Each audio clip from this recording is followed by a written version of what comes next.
Hello. Hello. Good morning sir. Good morning. Good morning sir. Good morning. Good morning sir. Good morning. हो गई physics की class? Yes sir.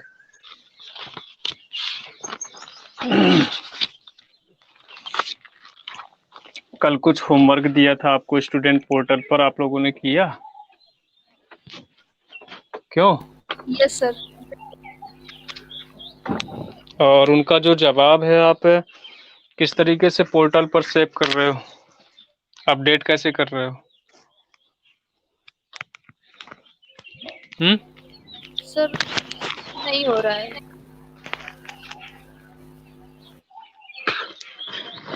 मतलब questions नहीं हो रहे हैं? हेलो। सर उसमें जो पिक डाली हुई थी वो नहीं सेव हो रही। नहीं, जैसे आपसे वहां पर एक चूज फाइल का ऑप्शन देता ना, तो जैसे मैंने आपसे कहा था कि इन क्वेश्चंस को आप एक कॉपी पर नोट कर लो, देन इसके बाद उसको सॉल्व करो। ठीक है, मान लीजिए कहीं मिस्टेक भी है, इससे कोई वो नहीं है।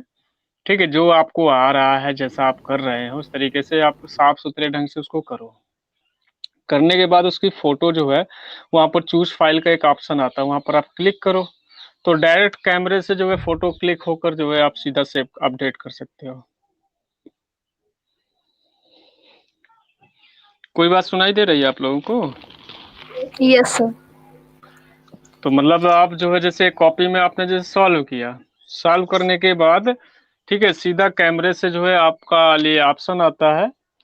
ठीक है, आप ऐसे ही क्लास 12th के बच्चे इसी तरीके से कर रहे हैं। ठीक है, जैसे कॉपी पर उन्होंने सॉल्व किया, सॉल्व करने के बाद जो भी 2 3 4 पेज जो भी, ठीक है, तो वो फोटो खींच लिए, फोटो खींचने के बाद जो है उसको अपडेट कर देते हैं वहां पर। करिएगा, बनेगा।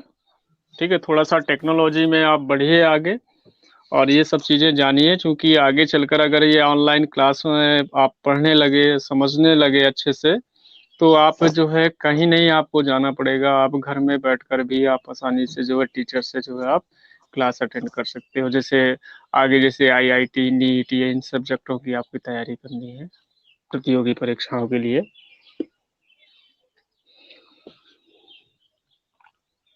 तो पहले मैं अभी अटेंडेंस नोट कर लूँ, आज कौन कौन है।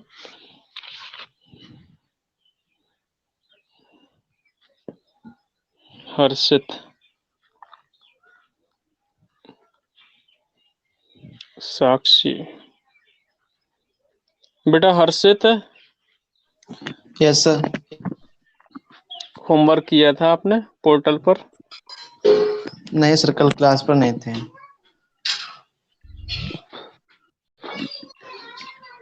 देखिए, आप लोग ऑनलाइन क्लास नहीं जैसे किसी दिन अटेंड कर पा रहे हो, लेकिन होमवर्क तो आपको मिल जाता है ना पोर्टल पर।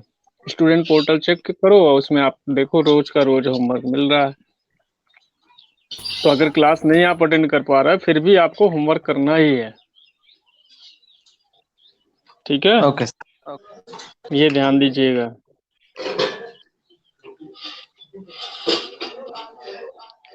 सत्यम और अभी माइक्रोफोन ऑन करो ना आप लोग। Yes sir.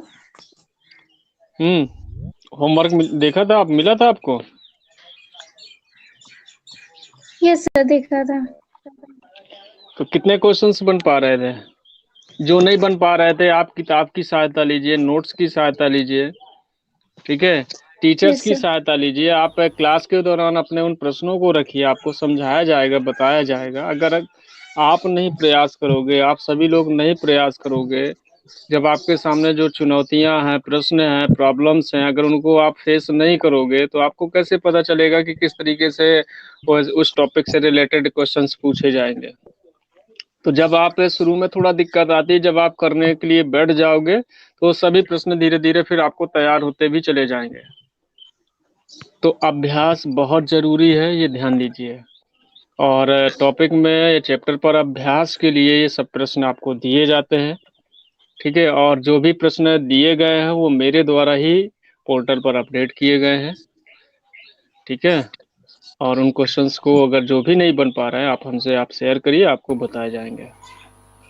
Yes sir. Yes sir. Sir एक क्वेश्चन है,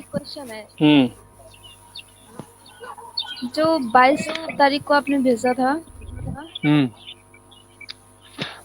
बोलो। सर 6 नंबर क्वेश्चन है, तरंग मैं दैर्ध्य का। पोर्टल नहीं खोलूंगा, आप पढ़कर बता दो। तरंग दैर्ध्य बोलो का बोलो, एक क्वेश्चन कण बोलो। ए एक निश्चित गति से गतिमान है तथा दूसरे कण बी का द्रव्यमान ए का 25% तथा वेग ए के वेग का 75%, इस कण की डी ब्रोगली तरंग दैर्ध्य क्या होगी? बहुत अच्छा क्वेश्चन है। कितने बच्चों ने, लक्ष्मी ने तो किया ही नहीं होगा, क्यों लक्ष्मी? Yes sir. आपने तो किया ही नहीं होगा, ये मैंने नोट कर लिया है। इसने क्वेश्चन बोला है कि आपका एक एंगस्ट्रॉम तरंग दैर्ध्य का एक कण है और वो निश्चित गति से गतिमान है, यही है ना? ठीक है, तथा दूसरे कण बी का द्रव्यमान ए के द्रव्यमान का कितना, 25%, यस सर। तथा ए के वेग का 75% है, तो डी ब्रोगली तरंग दैर्ध्य क्या होगी? Yes sir. ठीक है, लैम्डा आपको निकालना है।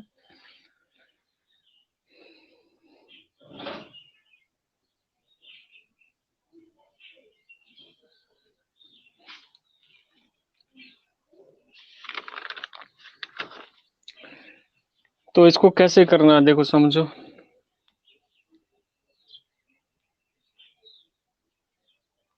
और कोई क्वेश्चंस? पहले ऐसा करो, ये जो आपको 22 तारीख को और 23 तारीख को जितने भी प्रश्न आपको दिए गए हैं, सभी बच्चे ध्यान दें, जितने दिए गए हैं, ठीक, सभी प्रश्नों को आप अटेम्प्ट करो। अटेम्प्ट करने के बाद आप जितने भी प्रश्न आपसे नहीं बन पा रहे थे, ठीक है, या आपको नहीं समझ पा रहे थे आप, तो मैंने आपको बताया कि थोड़ा इंटरनेट की भी सहायता ले सकते हो, दूसरा किताब की सहायता ले लीजिए, फिर इसके बाद टीचर्स की भी सहायता लीजिए। फिर भी नहीं समझ में आता तो आपको अच्छे से उस प्रश्न को बताया जाएगा, ये बिल्कुल निश्चित है, ये कंफर्म करिए। फिर तो सबसे पहले आप सभी लोग क्या करो कि जो 22 तारीख और 23 तारीख को जो भी क्वेश्चंस आपको अपडेट किए गए हैं पोर्टल पर, ठीक है, उन क्वेश्चंस को आप अटेम्प्ट करो। जो क्वेश्चंस नहीं बन पा रहे हैं उनको जो है आप जो है एक कॉपी में या उसी कॉपी में एक जगह अपना लिख लो, और क्लास के दौरान आपको सभी जो है बताए जाएंगे। तो आप सबसे पहले करो कि सभी जितने क्वेश्चन है वो अटेम्प्ट कर डालो, 22 तारीख के भी और 23 तारीख के भी। तो मैं एक दिन आपको टाइम दे दूंगा, तो आपका पूरा 1 घंटा इन्हीं क्वेश्चंस पर डिस्कशन पर हो जाएगा। क्योंकि अगर मैं ये जैसे यहाँ क्वेश्चन से लेकर अभी इसकी चर्चा करूँ तो जो नेक्स्ट टॉपिक है बताने के लिए, तो वो भी आपका टाइम निकल जाएगा। आज आप देख रहे थे कि 10:10 तक तो आपकी फिजिक्स की क्लास चल रही है, ठीक है। मैं तो समय से ज्वाइन हो गया था और 10:20 हो गए, केवल 40 मिनट आपके पास रह गए हैं। तो और भी बेटा साक्षी और क्वेश्चंस देखो जो नहीं बन पा रहे हैं, पूरा एक सीरीज मतलब लिख लो और सभी क्वेश्चंस को आपको बताए जाएंगे, ठीक है। इसमें चूंकि कैलकुलेशन बड़ा है, 10-15 मिनट लग जाएगा। आ रही बात समझ में? Yes sir. वैसे सिर्फ यही था सर। बस? Yes sir.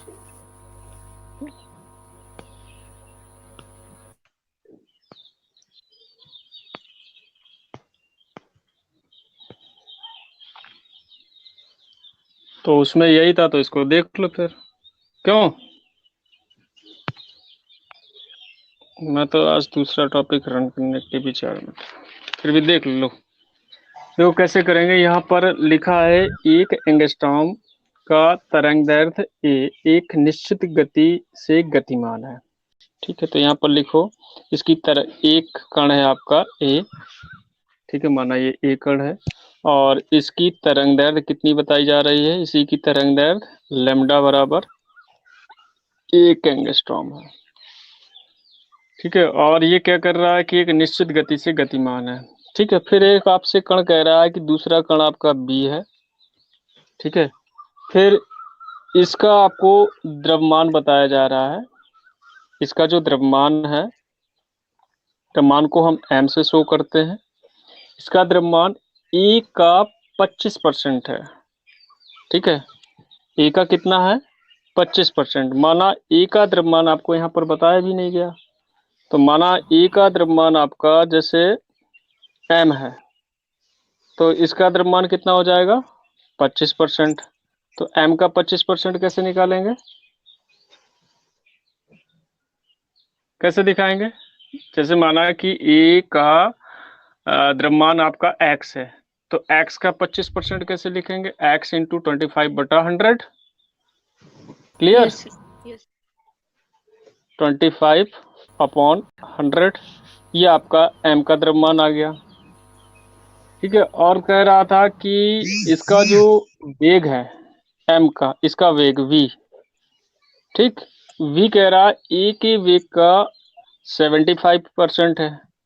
तो मान लीजिए इसका v का वेग आपका 1 ले लो, ठीक है, या 100 लेकर चर्चा करोगे, तो या v लेकर चर्चा करोगे तो v इंटू 75/100 कर लोगे। तो कह रहा था इस कण की तरंग दैर्ध्य क्या होगी, इसकी आपको तरंग दैर्ध्य निकालनी b की, ठीक है। b की तरंग दैर्ध्य निकालनी है, तो कैसे निकालोगे? तो आप ऐसा करो, x ए का आपको द्रव्यमान और इसका v का वेग आपको मालूम नहीं है, लेकिन 25% x% कह रहा है, तो पहले आप क्या करो कि आप जानते हैं डी ब्रोगली समीकरण h अपॉन क्या होता है? m इंटू वी होता है, ठीक है, m इंटू वी।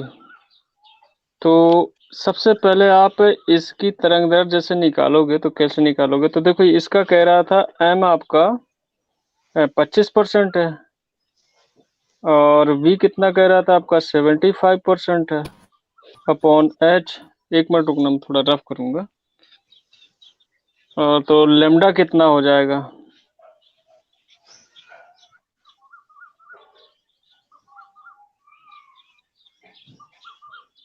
तो लेमडा इसका पहले मल्टीप्लाई पर कराओ, 25 गुणे 75 तो कितना आ जाएगा? एक मिनट रुकना। 1875 1875। सर 5.33 एंगस्ट्रॉन आएगा।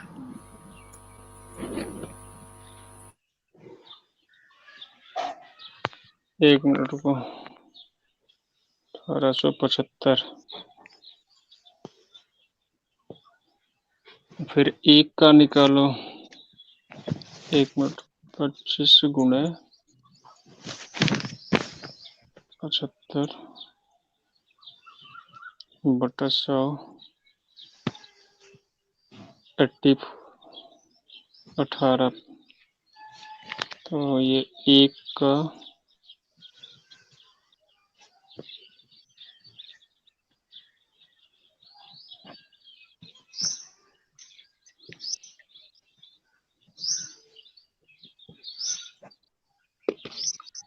5.33 एंगस्ट्रॉम। Yes sir. कैसे कैलकुलेट करोगे इसको? सर सर पहले जब ए के लिए निकालेंगे लैम्डा बराबर, तो h बाई एम बी आएगा बराबर 1 के। और सर जब बी के लिए निकालेंगे तो इसमें h by m by 4 into 3 v by 4 आ जाएगा। तो सर इसमें h बाई एम वी अलग कर लेंगे, हो जाएगा 16/4 16/3।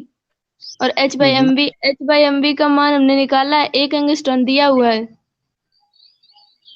तो सर उसका मान ये सर तो 16/3 आएगा।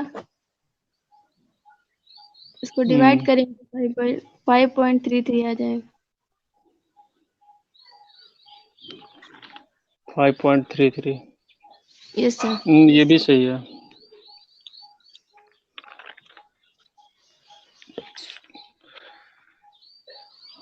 Hello. Yes sir. Sakshi, yes sir. कुछ बात समझ में आई कैसे करना है आपको? देखो जैसे हम ये बटा करके 100 निकालेंगे, ये अलग हो जाएगा, थोड़ा सा लंबा पड़ रहा है इस तरीके से। ठीक है, थोड़ा लंबा पड़ रहा है ये वाला जो है ट्रिक, जैसे इसने बताया कि हम पहले जैसे इसके लिए लेमडा बराबर एच अपॉन कण ए के लिए लिख लेंगे, ठीक है, एम इन टू वी, ठीक है। अब बी के लिए क्या हो जाएगा, लेमडा, ठीक, इसका कितना है एम, 25% है, और एक कह रहा है आपका कितना है, 75% है वीक।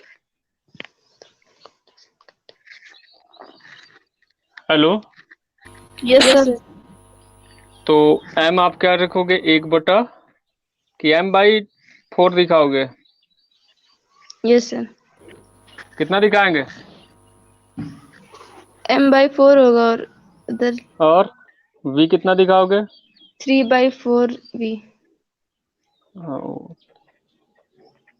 3/4 वी, वही बात है 75% लिखने के लिए, डिवाइड कर। Yes sir.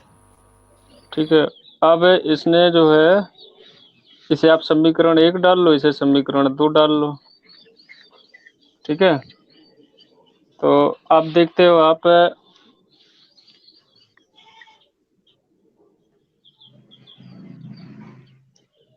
सर ये इसका मल्टीप्लाई कराएंगे तो ऊपर पहुंच जाएगा 16/4, 16/3 इंटू h/mv हो जाएगा। ऐसे कर लो और इसको बढ़ा लो, एच अपॉन, ठीक है, 4 चौको 16, ये ऊपर चला जाएगा, ठीक है, यही होगा ना। यस सर, और ये आपका 3 3 इंटू mv एम वी, और ठीक है, और h/mv बराबर है क्या? एच बाई एम बी बराबर लेमडा दिया गया ना आपको, 1 एंगस्ट्रॉम,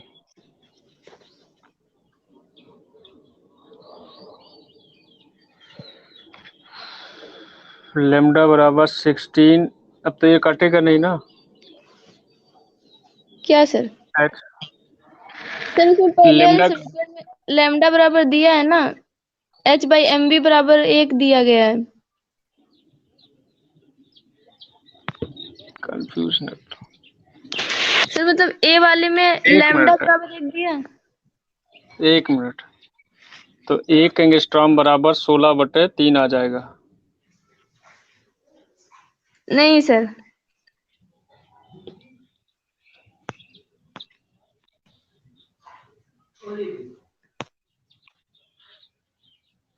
कंफ्यूज कर रहा हूँ मैं। सर आप पहले पहले वाले में देखिए, ए वाले में, हम्म ए में लैम्डा बराबर 1 दिया गया है, तो लैम्डा की हम्म, जगह पर 1 एंगस्ट्रॉम रखेंगे तो ये H h upon by M, mv की वैल्यू आ जाएगी। हम्म तो सर h बाई mv की वैल्यू यहाँ पे रखेंगे जब सेकेंड वाले में, हम्म, तब लैम्डा बराबर निकलेगा 16/3।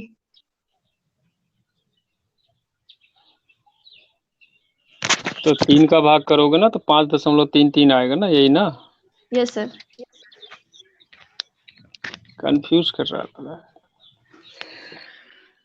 अभी मुझे कितने स्टूडेंटों को ये समझ में आया है, क्यों, हेलो,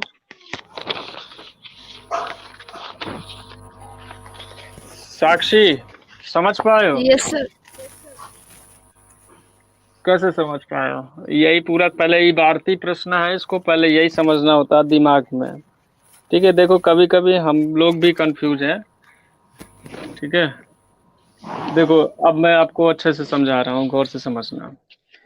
यहाँ पर क्वेश्चन से ये कह रहा था कि एक एंगस्ट्रॉम तरंगदैर्घ्य का एक कण एक ए है और ये एक निश्चित गति से गतिमान है, ठीक है, तथा दूसरा कण बी ए का, दूसरे कण का जो बी है उसका द्रव्यमान ए का 25% और उसके ए के वेग से 75% है, तो बी का हमें तरंगदैर्घ्य निकालनी है। तो जैसे देखो गौर से समझना कैसे करेंगे, वो आपने जो बताया वो सही है, लक्ष्मी ने जो बताया वो बिल्कुल सही है, लेकिन यही भारतीय प्रश्न को समझने में ही थोड़ा सा हमारा दिमाग जो है ज़्यादा लगाना पड़ जाता है। क्योंकि यहाँ पर ये कह रहा था एक कण ए है, मैंने ये बनाया, और ये कण बी है, और इसका आपको लेमडा बताया जा रहा है 1 एंगस्ट्रॉम, तो मैंने लिखा इसका लेमडा बराबर 1 एंगस्ट्रॉम, और इसका आपको लेमडा निकालना है।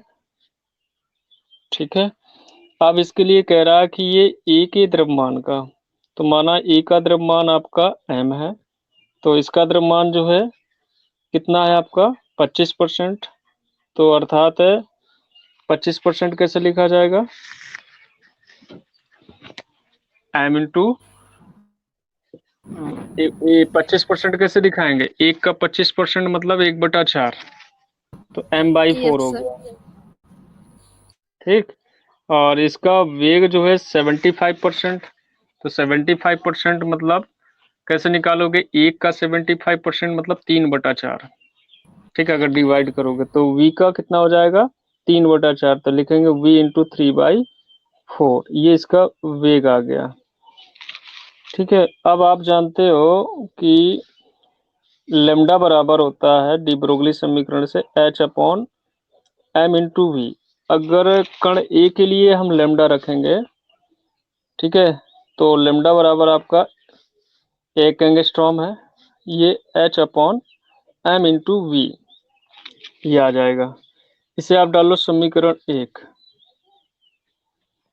ठीक है, अब कण बी के लिए हम, ये कण ए के लिए था तो ऐसे लिखेंगे कण ए के लिए। अब कण बी के लिए लेंगे, कण बी के लिए, कण बी के लिए आपको लेमडा कैलकुलेट करना है। ठीक है, और इसका m आपको बताया ही गया है, कितना m/4 है, और इसका वेग है आपका 3v/4। ठीक है, तो ये आ जाएगा आपका 16h, ठीक है, अपॉन 3m इंटू वी। ठीक है, आ रही बात समझ में। और आपने कण ए का एंगस्ट्रॉम जो है, 1 एंगस्ट्रॉम h/mv के बराबर था, तो आपने h/mv की वैल्यू आप कण ए से तरंग दैर्ध्य के रूप में लिखा था ना 1 एंगस्ट्रॉम, तो ये हम इसमें रख लेंगे h/mv की वैल्यू, तो 16/3 इंटू 1। ठीक है, तो ये आ जाएगा 5 पॉइंट समथिंग कुछ है। 3 ठीक 3. है,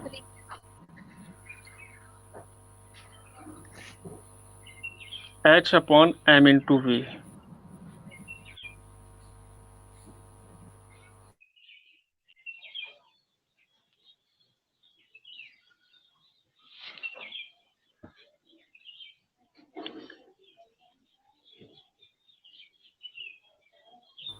Yes, sir.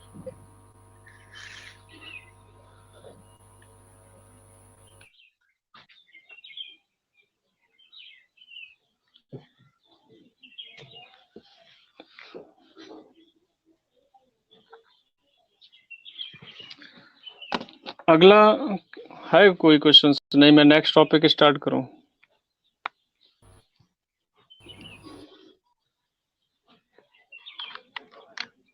तो लक्ष्मी आपने किए थे क्वेश्चंस? हेलो। सर कल वाला होमवर्क किया तो उसके पहले में पता नहीं था, तो उसके पहले वाले भी बाकी करने। देखो बता दूं, ये जो क्वेश्चंस मैंने जो लिखे, ठीक है, अब इनमें क्या होता है कि हम लोग भी जैसे लगातार अभ्यास करते रहते हैं तो वो रन अप पर तो ज्यादा बने रहते हैं। ठीक है, अगर जैसे हमारे से भी अगर अभ्यास कम हो गया तो उनको सोचने में थोड़ा टाइम लग जाता है, बट आप थीम समझो उसके लगाने की। ठीक, और प्रश्न करने का जो एक एक्यूरेसी होती है वो अभ्यास से बढ़ती है, जितने ज्यादा से ज्यादा हम क्वेश्चंस लगाएंगे।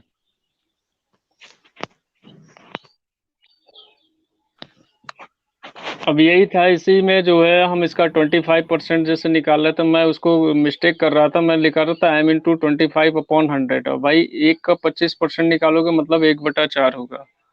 ठीक है, मतलब 1/4 कैसे दिखाएंगे? ठीक है, 100/25 करेंगे इस तरीके से, 25 फिर यही कंफ्यूजन कर रहा है। 25% मतलब चौथाई भाग हुआ, तो 1/4 लिखा जाएगा। अब मैं वही मिस्टेक कर रहा था, और वो जाकर फिर मेरा 18.7% आ रहा था, फिर मैं 18.7% जो है ए के तरंग दैर्ध्य से निकालता, जबकि यहाँ पर 16/3 करके जो है निकालेंगे, मतलब कि पूरा जो है। अब फिर उसका ए का कितना परसेंटेज आएगा तो उसके साथ मल्टीप्लाई कराते थे। मैं यही कर रहा था, बट वहां पर मुझसे वही कैलकुलेशन पर मिस्टेक हुई थी। आगे बताओ, नहीं तो मैं टॉपिक स्टार्ट करूंगा आपको नेक्स्ट। सर आज आप दूसरा टॉपिक पढ़ाइए। ठीक है, दूसरा टॉपिक में आपको बताया जा रहा था क्वांटम नंबर। ठीक है,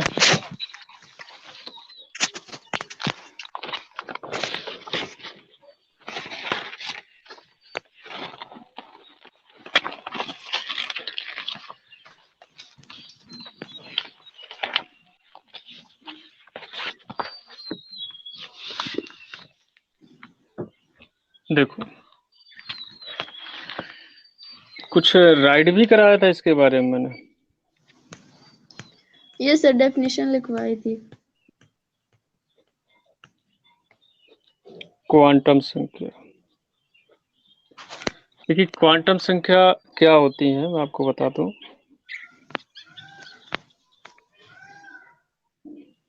ठीक है, मतलब जिन संख्याओं के द्वारा आप क्या करो कि आप जानते हो परमाणु होता है, ठीक है, और परमाणु में जो इलेक्ट्रॉन है, ठीक है, एक त्रिविम क्षेत्र पर पाए जाते हैं, और वो त्रिविम क्षेत्र आपका परमाणु ऑर्बिटल कहलाता है। और अगर देखा जाता है जैसे उच्च भेदन क्षमता स्पेक्ट्रोस्कोप से देखते हैं तो जो आपके इलेक्ट्रॉन है वो एक क्लाउड के रूप में, ठीक है, एक धुंधी के रूप में जो है आपके पाए जाते हैं। और धुंधी के रूप में होने का मुख्य रीजन है कि वो तरंग का गुणधर्म प्रदर्शित करता है। सेल पर ही जो है इलेक्ट्रॉन पाए जाते हैं। तो सेल के अंदर आपको बताया गया सब सेल पाई जाती हैं, सब सेल के अंदर क्या पाई जाती है आपकी ऑर्बिटल, अर्थात ऑर्बिटल आपस में मिलकर उपकोष सब सेल, और सब सेल आपस में मिलकर सेल का निर्माण करते हैं। तो जिन संख्याओं के द्वारा, तो ये जो संख्याएं हैं बेटा आपकी एक डिनोट करने के लिए बनाई गई हैं कि इलेक्ट्रॉन जो है परमाणु में किस तरीके से व्यवस्थित है और उसकी ऊर्जा क्या है। तो इसलिए आपको बताया गया कि क्वांटम संख्याएं क्या है, कि एक प्रकार की मतलब कि इलेक्ट्रॉन की ऊर्जा एवं स्थिति को निर्धारित करने के लिए, ठीक है, जिन संख्याओं को दी गई वो संख्याएं आपकी क्वांटम नंबर कहलाती हैं। तो इलेक्ट्रॉन की ऊर्जा एवं स्थिति के निर्धारण हेतु जो क्वांटम संख्याएं हैं वो आपकी 4 प्रकार की होती हैं। ठीक है, पहली आपकी मुख्य क्वांटम संख्या, पहली आपकी मुख्य क्वांटम संख्या। तो थोड़ा लिखते भी जाओ, कि लिख लोगे? लिख लेंगे सर। सभी लोग बताओ। क्या सर? मतलब क्वांटम नंबर के बारे में जैसे एक्सप्लेनेशन लिखना सभी क्वांटम संख्याओं के बारे में, तो लिख लोगे? मैं केवल समझाता चला जाऊं तो। Yes sir. Yes sir. देखिए जो क्वांटम नंबर है, एक बार ध्यान दीजिए कि इलेक्ट्रॉन की, ठीक है, क्या बताती हैं?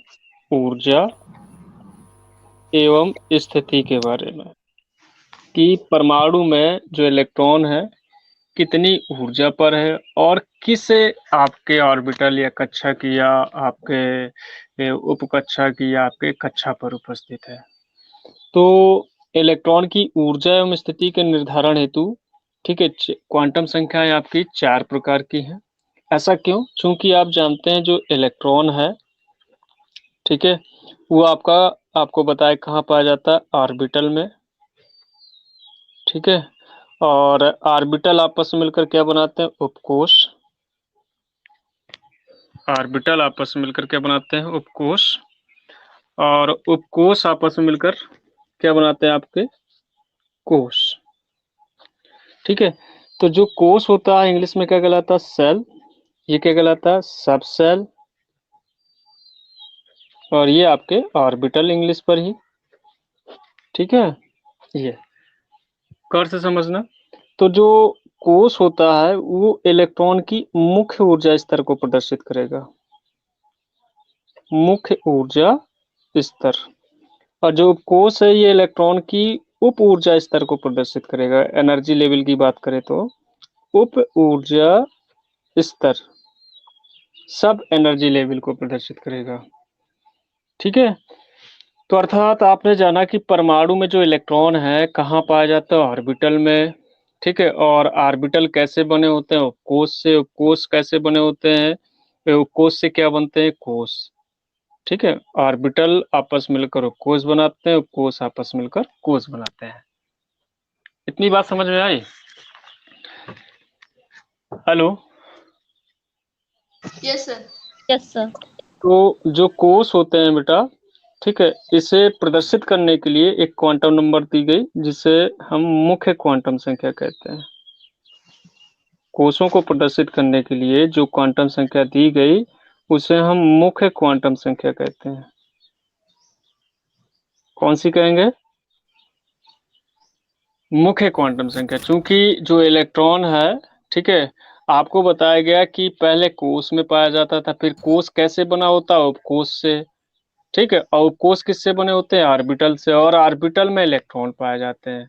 ठीक, तो एक ऑर्बिटल पर विपरीत स्पिन 2 इलेक्ट्रॉन होते हैं। अर्थात इलेक्ट्रॉन क्या करता है, अपने अक्ष पर जो है या ऑर्बिटल के अंदर जो है आपका स्पिन करता है, चक्रण करता है। ऐसा क्यों करता है, क्योंकि इलेक्ट्रॉन पर आप जानते हैं ऋण आवेश होता है, और आप जानते हैं कि एक ऑर्बिटल पर जब 2 इलेक्ट्रॉन होंगे और वो भी समान आवेश के होंगे तो इनके बीच रिपल्सन होगा, और रिपल्सन के कारण ऑर्बिटल में जो इलेक्ट्रॉन है वो स्पिन करने लगते हैं। ठीक है, तो जो इलेक्ट्रॉन के मुख्य ऊर्जा स्तर या कोष को प्रदर्शित करे तो उस क्वांटम संख्या को हम मुख्य क्वांटम संख्या कहते हैं, और मुख्य क्वांटम संख्या को हम स्मॉल एन से शो करेंगे। किससे शो करेंगे, स्मॉल एन से। और जो आपका उपकोष है, ठीक, जो इलेक्ट्रॉन के उप ऊर्जा स्तर को प्रदर्शित करेगा, ठीक, उसको प्रदर्शित करने के लिए जो क्वांटम नंबर दी गई वो आपकी दिगंशी क्वांटम संख्या कहलाती है, इंग्लिश में एजीमूथल क्वांटम नंबर। ठीक है, क्वांटम संख्या इंग्लिश में बोलेंगे एजीमूथल क्वांटम नंबर, और इसको बेटा हम स्मॉल एल से शो करेंगे। किससे शो करेंगे, स्मॉल एल से। ठीक है, फिर इसके बाद जो ऑर्बिटल को प्रदर्शित करे वो क्वांटम संख्या होती है आपकी चुंबकीय क्वांटम संख्या। चुंबकीय क्वांटम संख्या इंग्लिश में मैग्नेटिक क्वांटम नंबर, इसको हम स्मॉल एम से शो करेंगे। इंग्लिश में मैग्नेटिक क्वांटम नंबर, और इसको हम स्मॉल एम से शो करेंगे। और फिर जो बेटा इलेक्ट्रॉन के स्पिन को शो प्रदर्शित करे उसे हम चक्रण क्वांटम संख्या कहते हैं। चक्रण क्वांटम संख्या, चक्रण क्वांटम संख्या, अर्थात इलेक्ट्रॉन की ऊर्जा एवं स्थिति के निर्धारण हेतु क्वांटम संख्याएं 4 प्रकार की होती हैं। पहली मुख्य क्वांटम संख्या। मुख्य क्वांटम संख्या क्या है कि जो इलेक्ट्रॉन के मुख्य ऊर्जा स्तर अर्थात कोष को प्रदर्शित करें उन संख्याओं को हम मुख्य क्वांटम संख्या कहेंगे, और इसे स्मॉल एन से शो करेंगे। दिगंशी क्वांटम संख्या जिसे इंग्लिश में एजीमूथल क्वांटम नंबर कहेंगे, इसे हम स्मॉल एल से शो करते हैं। ये इलेक्ट्रॉन के उप ऊर्जा स्तर अर्थात उपकोष को प्रदर्शित करती हैं। किसको प्रदर्शित करती हैं, उपकोष को। ठीक है, इसके बाद आपकी चुंबकीय क्वांटम संख्या। चुंबकीय क्वांटम संख्या इंग्लिश में मैग्नेटिक क्वांटम नंबर कहलाती है, इसको हम स्मॉल एम से शो करेंगे। ये इलेक्ट्रॉन के ऑर्बिटल को प्रदर्शित करेगी। ठीक है, ऑर्बिटलों की जैसे आकृति व अभिविन्यास को प्रदर्शित करेगी, कैसी उसकी शेप है, कैसा उसका अभिविन्यास है, ये आपकी मैग्नेटिक क्वांटम नंबर शो की जाएगी उसके द्वारा। इसको हम स्मॉल एम से शो करेंगे। फिर आप जानते हैं इलेक्ट्रॉन जो है अपने अक्ष पर भी स्पिन करता है। इसके अलावा जब ऑर्बिटल में पाया जाएगा तो उसमें इलेक्ट्रॉन में रिपल्सन होगा, जिस कारण एक इलेक्ट्रॉन क्लॉकवाइज होगा तो दूसरा एंटी क्लॉकवाइज होगा। ठीक है, जैसे आप देखते हो ये आपका, मैं आपके सामने जैसे ये ऑर्बिटल मैंने आपको बताया, आप रेक्टेंगल बनाओगे जैसे एस ऑर्बिटल है, तो एक ऑर्बिटल पर आप जानते हो कि अधिकतम इलेक्ट्रॉन कितना होता है, 2। तो एक कैसा होगा, स्पिन क्लॉकवाइज, जैसे मैंने इलेक्ट्रॉन को तीर के द्वारा प्रदर्शित किया कि एक इलेक्ट्रॉन को मैंने तीर के द्वारा प्रदर्शित किया, तो दूसरा जब इलेक्ट्रॉन इसमें प्रदर्शित किया जाएगा तो उसका जो स्पिन है वो हम एंटी क्लॉकवाइज दिखाएंगे। ऐसा क्यों दिखाएंगे? क्योंकि इलेक्ट्रॉन पर समान आवेश होता है और समान आवेश के कारण ऑर्बिटल में इलेक्ट्रॉनों के बीच रिपल्सन पाया जाएगा, इसलिए उनका जो स्पिन है, चक्रण है, एक का घड़ी की दिशा में होगा क्लॉकवाइज और दूसरा घड़ी की विपरीत दिशा में होगा। ठीक है। इसके अलावा जो इलेक्ट्रॉन है वो अपने अक्ष पर, ठीक, ऊपर नीचे दाएं बाएं अर्थात किसी भी तरीके से अपने अक्ष पर जो है क्या कर सकता है, स्पिन कर सकता है। तो जब स्पिन कर सकता है तो इसमें जो जो स्पिन होगा, ठीक है, वो एक दूसरे के क्या होगा, बराबर नहीं होगा। अर्थात जैसे एक क्लॉकवाइज होगा तो दूसरा एंटी क्लॉकवाइज होगा। तो जैसे आप जानते हैं कोई भी तरंग का गुणधर्म प्रदर्शित करता है, जैसे कोई भी वेव होती है तो कैसे होती है, जैसे एक रस्सी को पकड़कर आप झटका देते हो तो उसके गर्ते एक बार ऊपर जाते हैं, एक बार नीचे जाते हैं। ठीक है, अर्थात एक दोलन गति आती है, कंपन होता है। ठीक है, तो ऐसे क्या है कि इलेक्ट्रॉन भी क्या है कि अपने अक्ष पर स्वतंत्र रूप से घूमने के लिए ठीक है, ये चक्रण के लिए स्वतंत्र होता है, बट इसके जो स्पिन होते हैं, जो चक्रण होते हैं, वो आपके शास्त्रीय समतुल्य नहीं होते। कहने का तात्पर्य ये हुआ कि एक दूसरे के बराबर नहीं होते हैं। अर्थात जो इसका चक्रण है, दाएं बाएं, ऊपर नीचे, क्लॉकवाइज, एंटी क्लॉकवाइज, दोनों तरीके से संभव, अर्थात शास्त्रीय समतुल्य नहीं होगा, अर्थात बराबर नहीं होंगे। ठीक है, क्यों नहीं बराबर होंगे? जैसे ये इलेक्ट्रॉन है, ठीक है, जब ये स्पिन करेगा, घूमेगा, तो आप जानते हैं कोई भी पिंड कब घूमता है, जब उस पर दो बल युग्म काम कर रहे हो। ठीक है, एक बल की दिशा घड़ी की दिशा में और एक बल की दिशा कैसी होगी, घड़ी की विपरीत दिशा में, तभी वो पेंच क्या हो जाएगा, आसानी से खुल जाएगा। जैसे आप नल की टूटी खोलते हो तो आप देखते हो एक बल ऊपर की ओर लगाते हो, एक बल नीचे की ओर लगाते हो, तभी वो आपकी जो नल की टूटी है आसानी से क्या हो जाती है, खुल जाती है। अर्थात दो बल युग्म कार्य करते हैं। अर्थात किसी भी पिंड को अपने अक्ष पर घुमाए रखने के लिए दो बल युग्म कार्य करते हैं और एक बल जो है घड़ी की दिशा में होगा और एक घड़ी की विपरीत दिशा में होगा। तो जो घड़ी की दिशा में, जैसे आपने इसका स्पिन दिखाया, तो आधा चक्रण कैसा होगा, प्लस हाफ का, और आधा चक्रण कैसा होगा, माइनस हाफ का। मतलब प्लस हाफ जो घड़ी की दिशा में मैंने आधा चक्रण दिखाया, तो आधे चक्रण को घड़ी की दिशा में दिखाने के लिए हमने दिखाया 1/2, मतलब आधा चक्रण। ठीक, तो वो भी कैसा होगा, धनात्मक, और एक आधा चक्रण कैसा होगा, ऋणात्मक। ठीक है, इसी प्रकार जो ऑर्बिटल में जब इलेक्ट्रॉन पाया जाएगा तो एक क्लॉकवाइज होगा तो एक एंटी क्लॉकवाइज होगा। तो जो क्लॉकवाइज इलेक्ट्रॉन होगा तो उसका जो स्पिन होगा हम कैसे दिखाएंगे, प्लस हाफ, और जो एंटी क्लॉकवाइज जो स्पिन होगा उसको हम दिखाएंगे माइनस हाफ। अर्थात दोनों जो स्पिन हम शो करके दिखा रहे हैं तो ये एक दूसरे के बराबर नहीं है, अर्थात शास्त्रीय समतुल्य नहीं है। ये कहने का तात्पर्य हुआ कि इलेक्ट्रॉन या जो है आपके ऑर्बिटल में ऊपर नीचे या दाएं बाएं किसी भी तरीके से गति कर सकते हैं। ठीक है, यस। तो कहने का तात्पर्य हुआ कि इलेक्ट्रॉन की ऊर्जा एवं स्थिति के निर्धारण करने हेतु क्वांटम संख्याएं 4 प्रकार की हैं। पहली मुख्य क्वांटम संख्या इंग्लिश में प्रिंसिपल क्वांटम नंबर कहलाएगी और इसे स्मॉल n से प्रदर्शित करेंगे। अगर पूछा जाए प्रिंसिपल क्वांटम नंबर क्या है, बताएंगे प्रिंसिपल क्वांटम नंबर यह इलेक्ट्रॉन के मुख्य ऊर्जा स्तर अर्थात कोष को प्रदर्शित करती है। ठीक है, दिगंशी क्वांटम संख्या क्या है, बताएंगे कि यह क्वांटम संख्या इलेक्ट्रॉन के उप ऊर्जा स्तर अर्थात उपकोष को प्रदर्शित करती है। ठीक है, इसके बाद अगर पूछा जाए कि चुंबकीय क्वांटम संख्या क्या है, बताएंगे यह क्वांटम संख्या परमाणु ऑर्बिटलों की आकृति एवं अभिविन्यास को प्रदर्शित करती है। ठीक है, इसके बाद अगर पूछा जाए स्पिन क्वांटम नंबर क्या है, कि ये बताएंगे इलेक्ट्रॉनों के चक्रण को प्रदर्शित करती है। और जानते हैं कि जो इलेक्ट्रॉन का जो चक्रण होता है वो शास्त्रीय समतुल्य नहीं होता, अर्थात ऊपर नीचे दाएं बाएं गति कर सकता है। तो जब ऊपर नीचे दाएं बाएं गति कर सकता है तो जैसे मान लीजिए कि उसकी गति क्लॉकवाइज हो सकती है और एंटी क्लॉकवाइज हो सकती है। तो जब क्लॉकवाइज गति हो तो उसके स्पिन को आधा हम प्लस हाफ से दिखाएंगे और जब एंटी क्लॉकवाइज स्पिन होगा तो उसके स्पिन को हम माइनस हाफ द्वारा शो करेंगे। ठीक है, अब थोड़ा सा मैं और इसी क्वांटम नंबर में आपको बताना चाहूंगा।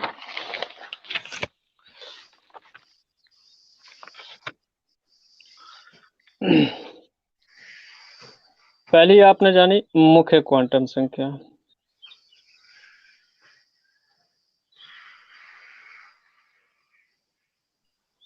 ठीक है, इसको किससे शो करेंगे? स्मॉल एन से। इतना तो पता चला ना? Yes sir. ठीक है, और ये किसको प्रदर्शित करेगी?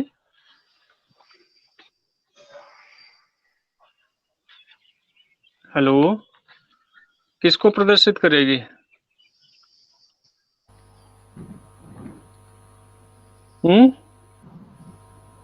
इलेक्ट्रॉन के कोष अर्थात मुख्य ऊर्जा स्तर को। मुख्य ऊर्जा स्तर को अभी बताया ना। यस तो सर। जब ये कोष या मुख्य ऊर्जा स्तर को प्रदर्शित करेगी, तो आप जानते हैं जैसे नाभिक होता है, तो नाभिक के बाहर क्या होते हैं? ये कक्षाएं पाई जाती हैं। ठीक है, और इन्हीं कक्षाओं के अंदर क्या पाई जाती हैं? उपकक्षाएं पाई जाती हैं। ठीक है, तो कोष को हम कैसे दिखाते हैं? n बराबर 1 2 3 4 5। जब इलेक्ट्रॉन है तो सेल में पाए जाएंगे। ठीक है, और सेल के अंदर क्या होता है? सब सेल। सब सेल के अंदर ऑर्बिटल, और ऑर्बिटल के अंदर क्या पाए जाएंगे? इलेक्ट्रॉन। कहने का मतलब, अगर इलेक्ट्रॉन का अगर पोस्टल एड्रेस देखें कि इलेक्ट्रॉन कहाँ पाया जाता है परमाणु में, तो इसका पोस्टल एड्रेस ये हो गया, इलेक्ट्रॉन ऑर्बिटल में है, और ऑर्बिटल आपस में मिलकर कोष बनाते हैं, और कोष आपस में मिलकर क्या बनाते हैं? कोष बनाते हैं। ठीक है, जैसे कहा जाए कि एक छोटा सा एग्जांपल समझना कि राम कहाँ पर है, तो किसी ने कहा कि राम घर पर है। अरे तो घर में कहाँ है? तो आदमी ने कहा भाई कमरे में बैठा है। अरे तो कमरे में कहाँ है? अरे बेड में बैठा है। बेड में क्या कर रहा है? लेटा हुआ है। ये पोस्टल एड्रेस। आ गई बात समझ में? Yes sir. तो ऐसे इलेक्ट्रॉन जैसे हम कह देते कहाँ है, तो हमने कह दिया भाई कोष में। अरे कोष में कहाँ है? उपकोष में। किस उपकोष में? एस उपकोष में। उपकोष के अंदर कौन सा ऑर्बिटल है? बताएंगे एस ऑर्बिटल है। वहाँ कितने इलेक्ट्रॉन है उस ऑर्बिटल में? बताएंगे 2 इलेक्ट्रॉन। क्या कर रहा है वो? आपका बैठा है। आ गया समझ में? यस तो सर। अर्थात इलेक्ट्रॉन का ये पोस्टल एड्रेस हुआ। भाई कह नहीं देते कि भाई राम कहाँ? तो कह रहे हैं भाई घर में। तो घर में कहाँ है? कमरे में। तो कौन सा कमरा हुआ? रसोई घर हुआ कि आपका लेटने वाला कमरा हुआ? तो कमरे में किस जगह है? बेड पर है। ठीक है, तो अर्थात राम का स्थान बता दिया गया कि बेड पर है। ऐसे इलेक्ट्रॉन का स्थान बताया गया कि ऑर्बिटल पर है। तो आप जानते हैं जो प्रिंसिपल क्वांटम नंबर है जिसे हम एन से प्रदर्शित करेंगे, ये इलेक्ट्रॉन के कोष अर्थात अर्थात मुख्य ऊर्जा स्तर को प्रदर्शित करेगा। तो जो एन की अगर वैल्यू देखें, मतलब जो एन बराबर है 1 2 3 4 डॉट डॉट, आपके कोई भी सेल हो सकते हैं, बट एन बराबर 0 नहीं हो सकता। अर्थात नाभिक के जो है बाहर अगर देखा जाए, जो इलेक्ट्रॉन जो है सेल में पाया जाएगा, अगर हम एन बराबर 0 दिखाएं, अर्थात इसका तात्पर्य ये हुआ कि नाभिक के बाहर कोई सेल नहीं है, जबकि नाभिक के बाहर परमाणु में सेल पाए जाएंगे, उन्हीं के अंदर ही क्या पाए जाते हैं? सब सेल होते हैं। तो इसलिए क्या है कि एन का मान, ठीक है, 0 के अतिरिक्त, एन का मान इज नॉट इक्वल 0, मतलब 0 के अतिरिक्त कोई भी आपके पूर्णांक एन बराबर 1 2 3 4 5 डॉट डॉट हो सकते हैं, बट 0 नहीं हो सकता। क्यों नहीं हो सकता? 0 का तात्पर्य हुआ कि नाभिक के बाहर कोई कोष नहीं है, जबकि आप जानते हैं जब परमाणु में इलेक्ट्रॉन है तो कोष, और कोष के अंदर ही उपकोष, उपकोष के अंदर ही ऑर्बिटल पाया जाए तो वहां पर पाया जाएगा। तो अर्थात एन की वैल्यू 1 2 3 4 5 6 डॉट डॉट हो सकती है, but N is not equal 0, मतलब 0 के बराबर नहीं होगा। ठीक है, दूसरी क्वांटम संख्या आपको बताई गई दिगंशी क्वांटम नंबर। दिगंशी क्वांटम नंबर, ठीक है, और दिगंशी क्वांटम नंबर को हम इंग्लिश में एजीमुथल क्वांटम नंबर कहेंगे, और इसको हम एल से प्रदर्शित करेंगे। और आप जानते हैं कि ये क्या करता है? इलेक्ट्रॉन के उपकोष ऊर्जा या उप ऊर्जा स्तर को प्रदर्शित करेगी। ठीक है, तो जब ये उपकोष या उप ऊर्जा स्तर को प्रदर्शित करेगी, तो जैसे किसी n के लिए, किसी n के लिए मतलब कोई भी आपका कोष है, पहला, दूसरा, तीसरा, चौथा, पांचवा, ठीक है, माना आपका n कोष है, तो लिखेंगे किसी n कोष के लिए, n कोष के लिए l के मान, n कोष के लिए l के मान 0 सहित n-1 होंगे। अगर आपका मान लीजिए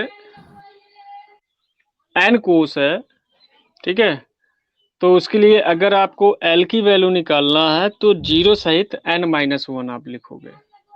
जैसे सपोज करो n बराबर आपका 2 है, तो l की वैल्यू लिखनी है तो आप 0 सहित n-1 एक घटा कर दिखाओगे, तो मतलब 0 लिख लिया मैंने और n-1 करेंगे तो 2n बराबर 2 है, तो 2 में एक 1 घटा कर लिखेंगे तो कितना हो जाएगा, 1।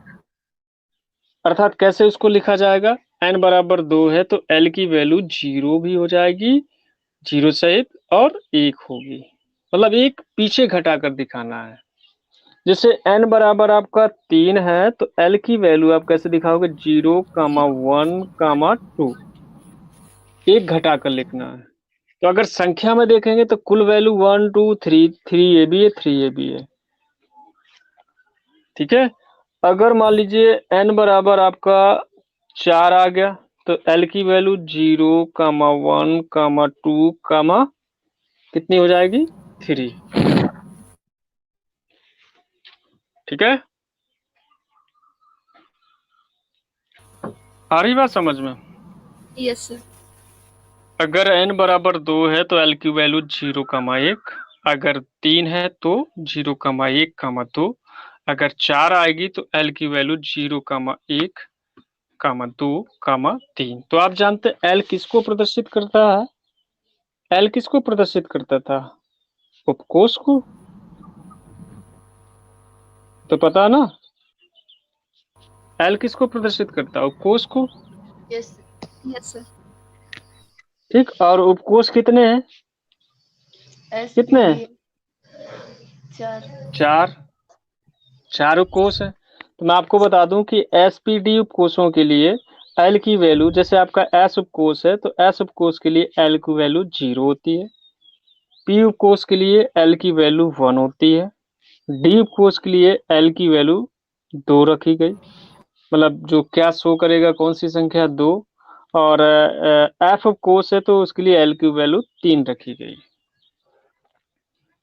ठीक है। और अब उपकोष पाए ही नहीं जाते इसलिए एल की वैल्यू अब कोई नहीं होगी। अगर आपका एस उपकोष है तो एल की वैल्यू 0, पी उपकोष है तो एल की वैल्यू 1, और अगर डी है तो 2, अगर 3 है तो एफ है तो 3 हो जाएगी, ठीक है।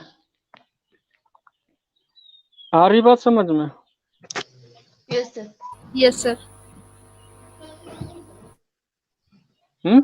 बट हमें जो कोष मिले वो 4 ही मिले, एस पी डी एफ, ठीक है। अगर अगला कोई भी उपकोष अगर संभव हो सकता है तो S P D F E जी एच ऐसे ही आपके संभव हो सकते हैं, बट ऐसा नहीं है, ठीक है।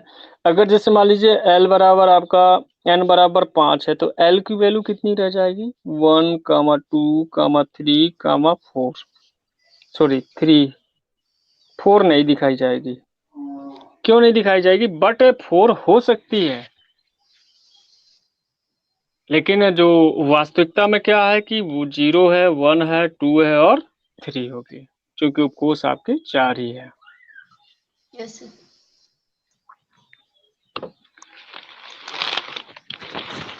अब जैसे आपका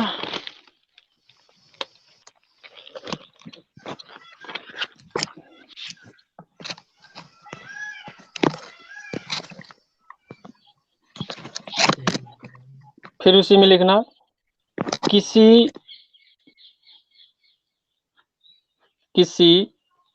n के लिए, किसी n के लिए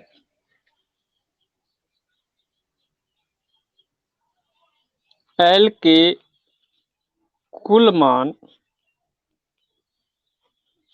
किसी n के लिए l के कुल मान, ठीक है, लिखना 2l + 1 होंगे। कितने होंगे? अगर कुल मान देखना हो, जैसे आपने n बराबर 1 था, 2 था, 3 था, 4 था, तो इसके आपने l के संभावित मान लिखे, l के संभावित मान, तो इसके संभावित मान आपको 0 सहित n-1 दिखाए जाएंगे, 0 सहित n-1 करके, 0 सहित n-1 करके। तो जैसे आपका n बराबर 1 है तो l बराबर 0 हो गया। अगर 2 है तो 0, 1 हो जाएगा। 3 है तो 0, 1, 2 हो गया। 4 है तो 0, 1, 2, 3 हो जाएगा। अगर कुल मान निकालना चाहे तो आप देखते हैं काउंटिंग गिनो, तो ये 1 मान हुआ l का कुल मान। ये कितना हुआ कुल मान? 2 हुआ। दिखाई दे रहा है? Hello, yes sir. ये कितने हैं मान कुल? 3। और ये कितने हैं? 1, 2, 3, 4। कुल मान कितने हो गए इसमें? 4। ये आप फार्मूले, ये ट्रिक में रखकर निकाल सकते हो 2l + 1 करके, ठीक है। किसी n के लिए l के मान 2l + 1 करोगे। सॉरी, नहीं, किसी n के लिए l के मान n = l होता है, सॉरी, ट्रिक में ये आएगा n = l, मतलब n के मान l के मान के बराबर होगा। तो देखो कुल मान, देखो आप देख रहे हो ये 4 है तो ये भी 4 है। वो कैसे दिखाए जाएंगे? 0, 1, 2, 3। अगर आपका 5 होगा तो ओनली कितना होगा? 4 ही कुल मान आएगा।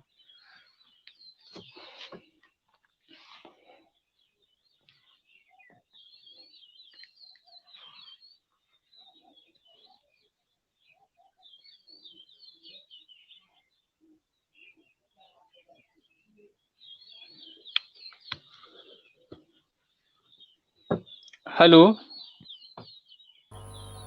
Yes sir. समझ में आया? जैसे n बराबर 5 है तो l के कुल मान कितने होंगे? क्या सर? n बराबर 5 है तो l के कुल मान कितने होंगे? 5। 5 होंगे। सर 0, 1, 2, 3।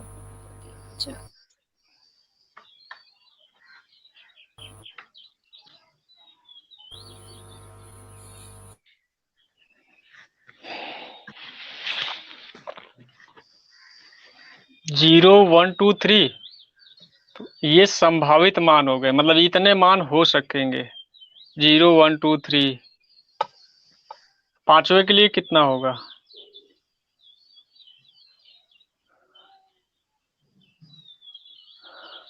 सर 4। 4 होगा। अगर उसने कह दिया कि संभव मान कितने होंगे, तो आप 0 सहित n-1 आप करके दिखाओगे, लेकिन 4 मान एग्जैक्ट हैं और एक मान जो आप दिखाओगे वो मान आपका एग्जैक्ट नहीं होगा, क्योंकि ऑर्बिटल आपका 4 ही है, वो कोस 4 ही है।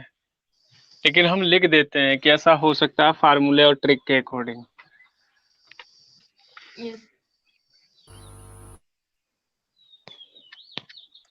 मुझे लगता है ये टॉपिक आपको क्लियर नहीं हुआ, अभी कई तरीके की प्रॉब्लम आएगी तो मुझे लगता है दिक्कत खड़ी होगी इसमें।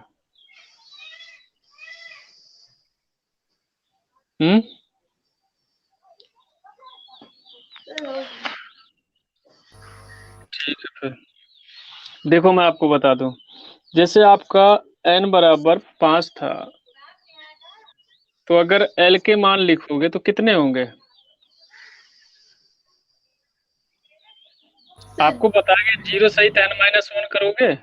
Yes sir. Yes sir. कैसे लिखोगे? 0, 1, 2, 3, 4। बट ये जो 4 है ये डाउट पर है, मतलब ये मान नहीं होगा, इसलिए ओनली कितने मान होंगे आपके? 3 मान, ये सॉरी 4 मान, 1 2 3 4। बट जैसे अगर प्रश्न में पूछा जाता है कि इसके संभावित मान लिखिए, तो ये 4 भी दिखा देंगे और अंडरलाइन कर देंगे उसके अंदर। जैसे आप जानते हैं कि फिर जब 4 होंगे तो अब आप जानते हो कि उपकोष तो आपके एस पी डी एफ और अगला अल्फाबेट जी एच, ठीक ये लिए गए हैं। अगला अल्फाबेट जी लिया गया, एच लिया गया, लेकिन प्रयोगों द्वारा बेटा 4 ही सब सेल मिलते हैं। कितने मिलते हैं? S P D F. जी अभी कोई आया ही नहीं है, जी संभव भी नहीं है, न एच संभव है। इसलिए मैं एग्जैक्ट मान पर अगर चर्चा करूंगा तो हम 4 लिख देंगे। अगर वो पूछ देगा कि संभावित मान कितने होंगे तो हमने ये लिखा संभावित मान। अगर ये पूछ दिया कि संभावित कुल मान कितने होंगे तो संभावित कुल मान 5 हो गए। संभावित मतलब मे बी, कि हाँ भाई जब 5वां सेल है तो n इक्वल आपको बताया l है तो 5 पाए जाएंगे संभावित में। ठीक है, कंफ्यूज ना होइएगा, इसे अच्छे से समझिए।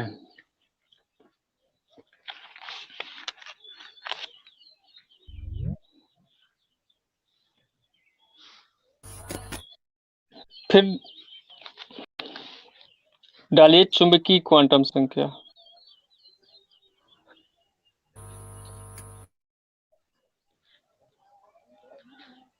तीसरा, चुंबकीय क्वांटम संख्या को हम स्मॉल m से शो करते हैं।